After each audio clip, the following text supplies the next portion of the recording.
வணக்கங்க. ரீசெண்டா நீங்கலாம் நியூஸ்ல பார்த்துருப்பீங்க. நான் காரைக்குடியில இருந்ததுனால அன்னைக்கே அத பேச முடியுது. நம்ம ஃபைனான்ஸ் மினிஸ்டர் தமிழ்நாட்டுக்கு வந்திருந்தாங்க. கோயம்புத்தூருக்கு வந்திருந்தாங்க. கோயம்புத்தூர்ல போனவங்களுக்கு எல்லாருக்குமே இந்த அன்னபூர்ணா அப்படிங்கிற ஹோட்டல பத்தி ரொம்ப ஃபேமஸா தெரிஞ்சிருக்கும். இன்னைக்கு நேத்து இல்ல, பல வருஷங்களா அன்னபூர்ணாங்கிறது சாப்பிடுறதுக்கும் ஒரு இடத்துல தங்கறதுக்கும் ரொம்ப ஃபேமஸான ஹோட்டல் வந்து கோயம்புத்தூர் மக்களை பொறுத்த வரைக்கும். ரீசெண்டா பிஜேபி ஆட்களை வந்து கட்சியில சேர்க்கறதுக்கும் பப்ளிக்கோட இன்டர்ஃபேஸ் பண்றதுக்கும் ஒரு மீட்டிங் ஆர்கனைஸ் பண்ணியிருந்தாங்க. அந்த மீட்டிங்ல அவர் பல எக்ஸாம்பிள் கொடுத்து என்ன சொன்னார்னா, ஜிஎஸ்டியில் எவ்வளோ கஷ்டம் இருக்குன்னு. சில பேர் அவரை கிண்டல் அடிச்சிருக்காங்க, பன்னுக்கு டேக்ஸ் இருக்கு, இல்லை க்ரீம் பன்னுக்கு என்ன டேக்ஸ் ஏதுன்னு. அவர் சொன்னது சிம்பிள். காரத்துக்கு ஒரு ரேட்டு, ஸ்வீட்டுக்கு ஒரு ரேட்டு. காரத்துக்கு இன்புட் கிரெடிட் உண்டு, ஸ்வீட்டுக்கு ஒரு இன்புட் கிரெடிட் உண்டு. ஒரு எக்ஸாம்பிளுக்கு தான் சொன்னார். பன்னுக்கு ஒரு ரேட்டு, அதில் ஜாம் பட்டர் தடவினீங்கன்னா ஒரு ரேட்டு. நிறைய பேர் வந்து அவரை சமூக வலைகளில் அவரை கிரிட்டிசைஸ் பண்ணியிருக்கிறாங்க. நீங்கள் எடுத்து பார்த்தீங்கன்னா பிஸ்கெட்டுக்கு ஒரு ரேட்டு, அதுக்குள்ளே சாக்லேட் வச்சா வேற ரேட்டு. இது மாதிரி பல பேர் இருக்கிறதுனால அவர் பக்கத்தில் உட்காந்துட்டு இருந்த ஒரு பிஜேபி எம்எல்ஏ மேடமை பார்த்து இவங்களும் ரொம்ப சண்டை போடுறாங்க. அதனால அந்த டிஃபன் காரம் காஃபின்னு சாப்பிட்டோம்னா 3த்துக்கும் 3 ரேட்டு போடுறாங்க. கம்ப்யூட்டரே கஷ்டமாக இருக்குது, இன்புட் கிரெடிட் கேட்கறதுக்கும் கஷ்டமாக இருக்குது. ஸ்வீட்டுக்கும் காரத்துக்கும் வேறு வேறு ரேட்டு போடுறீங்க, ரெண்டும் ஒரே கிச்சனில் ரெடியாகி வெளில வருது அப்படின்னு. ஒரு பப்ளிக் ஆஃபீஸில் இருக்கீங்கன்னா உங்களை 1000 பேர் விமர்சனம் பண்ணுவாங்க, 1000 பேர் கேள்வி கேட்பாங்க. இந்த 1000 பேர் கேள்வி கேட்கறதுக்கு பதில் சொல்கிறதுக்கு தான் நீங்கள் அங்கே இருக்கீங்க. நான் பதில் சொல்ல முடியாது, இல்லை எனக்கு கோபமாக இருக்குது, நான் கனாபினான்னு கத்துவேன் அப்படிங்கிறது தவறு. அவர் ரொம்ப பொறுமையாக எக்ஸ்பிளைன் பண்ணார். இன்ஃபேக்ட் அதுக்கு முன்னாடி அவர் கவர்மெண்ட்டை ப்ரைஸ் கூட பண்ணார். கொரோனாவில் நீங்கள் எவ்வளோ நல்லா ஹேண்டில் பண்ணீங்க அப்படிங்கிறதையும் சொன்னார். அது அவரோட கருத்து. நீங்கள் நம்ம அதை கேட்டுட்டு அப்படியே சும்மா மௌனமாக இருந்திருந்தா கூட யாரும் ஒன்றும் பேசியிருக்க மாட்டாங்க. அது என்ன ஆச்சுன்னா, அடுத்த நாளைக்கு அவரை தனியாக கூப்பிட்டு இந்த அம்மா அப்படியே தோரணையில் உட்காந்து, நீங்கள் விஷுவலை வச்சே பாருங்கள், பெரிய கோவத்தில் உட்கார்ற மாதிரி உட்காந்துக்கிட்டு இவர் அப்படியே குறுகி மன்னிப்பு கேட்குற மாதிரி ஒரு வீடியோவை பிஜேபி வலைத்தளையில் பிஜேபியோட சோஷியல் மீடியா ஸ்ட்ரக்சரில் ஆஃபீஸில் ரிலீஸ் பண்ணுறாங்க. அதாவது அவர் முந்தானேத்து பண்ணது தப்பாகவும் அதுக்காக அவர் மன்னிப்பு கேட்குறதாகவும் அவர் வந்து ஒரு வீடியோ போட்டிருந்தார். அவர் ஏன் மன்னிப்பு கேட்டார், மன்னிப்பு கேட்க வற்புறுத்தப்பட்டாரா, இதெல்லாம் வேற விஷயம். அவர் வந்தது ஒரு ப்ரைவேட் மீட்டிங்கில் அவர் மன்னிப்பு கேட்க வந்திருந்தாருன்னே வச்சுக்கோங்க. சரிங்க, உங்களை வந்து நான் பப்ளிக்காக பேசக்கூடாதுன்னு சொல்லியிருந்தா கூட அவருக்கு தெரியாமையே அதை ரெக்கார்டு பண்ணி அதை வெளியில் போட்டு அவரை ஹியூமிலியேட் பண்ணுறதுங்கிறது கொஞ்சம் கூட நியாயமே இல்லை. இல்லை அந்த அம்மா சொல்லியிருக்கணும், இல்லைங்க நீங்கள் என்ன தப்பாக சொன்னீங்க, உங்கள் கன்சர்ன் தானே சொன்னீங்க, இதை நான் தப்பாக எடுத்துக்கலான்னு இந்த அம்மா சொல்லி அந்த வீடியோவை பெருந்தன்மையாக பேசியிருந்தா கூட இதை யாரும் பெருசு பண்ணியிருக்க மாட்டாங்க. மன்னிப்பு கேட்க வச்சுட்டு அந்த எம்எல்ஏயும் அங்கே உட்காந்துக்கிட்டு எப்படி இப்போ அவங்களோட பவரை துஷ்பிரயோகம் பண்ணி அவரை ஃபோர்ஸ் பண்ணி மன்னிப்பு கேட்க வைக்கிறது, இதை தான் எல்லாரும் கிண்டல் பண்ணுறாங்க, எல்லாரும் கிரிட்டிசைஸ் பண்ணாங்க. அது அவ்வளோ தூரம் வைரல் ஆன அப்புறம் படிக்க போன அண்ணாமலை சார் கூட அதை எடுத்து மன்னிப்பு கேட்டார். அது இன்னும் பேக் ஃபயர் தான் ஆச்சு. அதுவும் பண்ணத்துக்கு அவர் மன்னிப்பு கேட்கல. உங்களுக்கு தெரியாமல் நாங்கள் அந்த வீடியோவை ரிலீஸ் பண்ணிட்டோம், நான் அவர்கிட்ட நேராக பேசிட்டேன், அவர் என் மன்னிப்பை ஏற்றுக்கிட்டாரு, இதோட முடிச்சிருங்க அப்படின்னு அவரும் சொல்லியிருக்கிறார். இதை நான் பற்றி இப்போ நான் என்ன சொல்கிறேன், இதே நார்த் இந்தியாவில் 2 விஷயம் நடக்குது. இந்த 2 வீடியோவும் நீங்களே பாருங்கள். இந்த வீடியோவை உங்களுக்கு நான் போட்டு காட்டுறேன். वो कह रहा है ये तनख्वाह आती है, तनख्वाह में से आप पहले तो 30% डायरेक्ट टैक्स दे देते हैं और बाकी का आप क्या करेंगे, आप जो खर्च करते हैं उसमें आप अगर ऑर्डिनरी चीजों पे खर्च करते हैं तो आपको 12% का जीएसटी लगता है, थोड़ी सी महंगी चीजों पर करते हैं तो 18%, और लग्जरी गुड्स थोड़े बहुत खरीदने का अगर आपका शौक है तो वो 28%। तो ये सैलरी यहाँ चली जाती है और यहाँ पर आप जो इन्वेस्ट करते हैं। முதல் வீடியோவில் நாவிகா குமார்னு டைம்ஸ் நவுல எடிட்டராக இருக்கிறவங்க, ஆளும் கட்சிக்கு ரொம்ப சப்போர்ட்டாக எல்லா இடத்துலையும் பேசுகிறவங்க, அவங்க ஹிந்தியில் ஒரு வீடியோ போடுறாங்க, ஒரு சார்ட்டை வச்சு போடுறாங்க. நான் ஆல்ரெடி இன்கம் டேக்ஸ் கட்டுறேன், நான் இன்கம் டேக்ஸ் கட்டிட்டு மீதி ஸ்பெண்ட் பண்ணுற பணத்தில் நீங்கள் என்கிட்ட ஜிஎஸ்டி பிடுங்குறீங்க.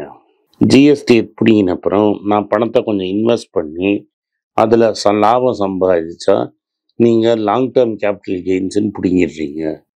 ஒரு இடத்துலையும் கவர்மெண்ட்டு காசு பிடுங்கிடுச்சுன்னா நான் என்ன பண்ண முடியும்னு ஒரு சார்ட்டை வச்சு தனியாக கேட்குறாங்க. அதை லைவ் டிவியில் காமிச்சிருக்கிறாங்க. இப்போ இதுக்கு இவ்வளோ தூரம் கோவப்பட்ட பிஜேபி இந்த ஆளை மன்னிப்பு கேட்க வச்சாங்க. அப்போது அந்த நாவிகா குமாரை வந்து பப்ளிக்காக ஃபைனான்ஸ் மினிஸ்டர் முன்னாடி உட்காத்தி வச்சு மன்னிப்பு கேட்க வச்சாங்களா? அப்படின்னா என்ன? தமிழன்னா ஒரு இழிச்சவாங்க, சவுத் இந்தியன்னா ஒரு முட்டாப்பைய, அவன் மன்னிப்பு கேட்கணும், அவனுக்கு ரைட்ஸே கிடையாது, அவன் என்னவானா அவனை பண்ணலாம், அவன் வந்து பொறுத்துப்பான், அவன் இழிச்சவாங்க, அவனை மன்னிப்பு கேட்க வைக்கலான்னு கேட்க வைப்பீங்க.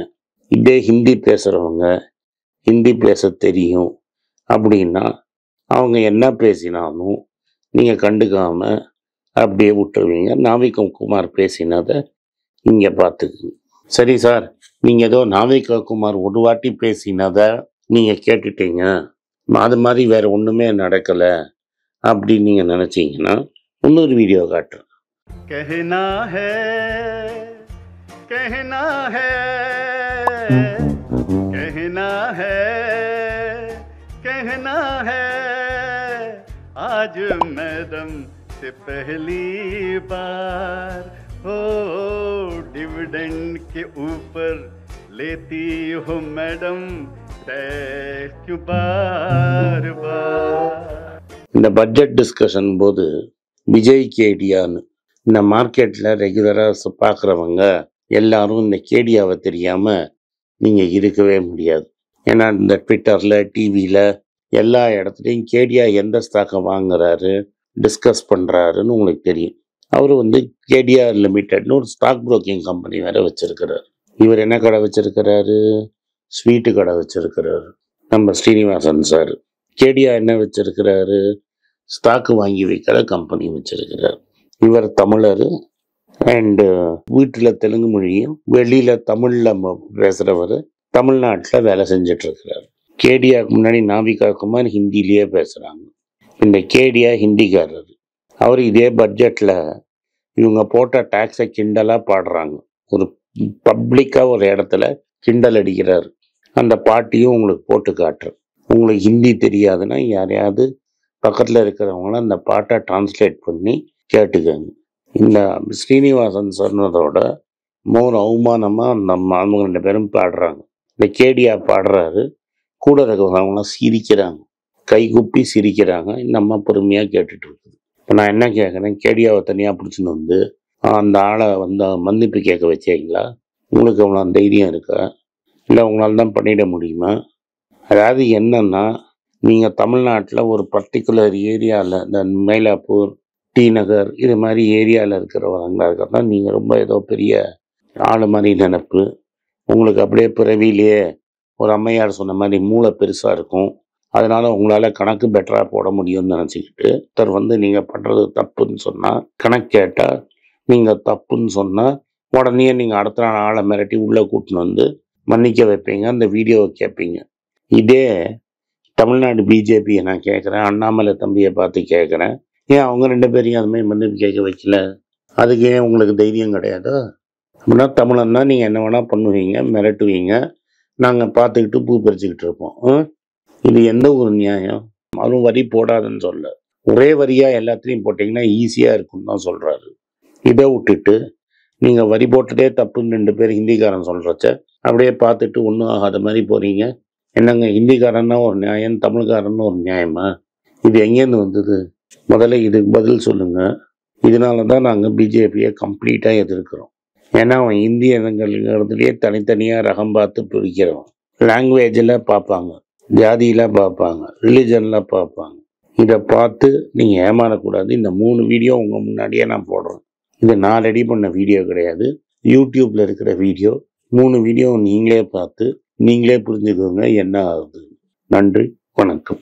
ஏன்னா தமிழ்நாடு காங்கிரஸ் கமிட்டி ஊடக பிரிவு தலைவராக அப்பாயிண்ட் பண்ணியிருக்காங்க. ஸோ பொலிட்டிக்கலாக என்னோட வியூஸ் என்ன அப்படின்னு நீங்கள் ட்விட்டரில் ஃபாலோ பண்ணணும்னு நினச்சிங்க, @AnandS1967 என்னை ஃபாலோ பண்ணுங்கள். என்னோட real original ID Twitter ID for politics அதுதான். ஸோ பாலிடிக்ஸ் சம்மந்தப்பட்ட என்னோட எல்லா ஒப்பீனியன்ஸ், வியூஸ் எல்லாமே அதில் வரும். அதில் ஃபாலோ பண்ணுங்கள். நன்றி, வணக்கம்.